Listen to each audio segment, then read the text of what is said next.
معايشة معاني الآيات وفهمها أعظم سبل تدبر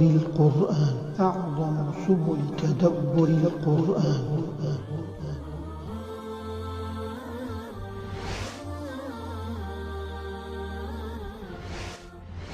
الحمد لله، والصلاة والسلام على رسول الله وعلى آله وصحبه ومن والاه.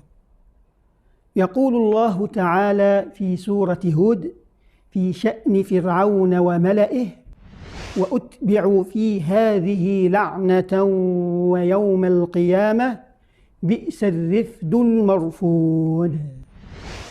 فما معنى بئس الرفد المرفود؟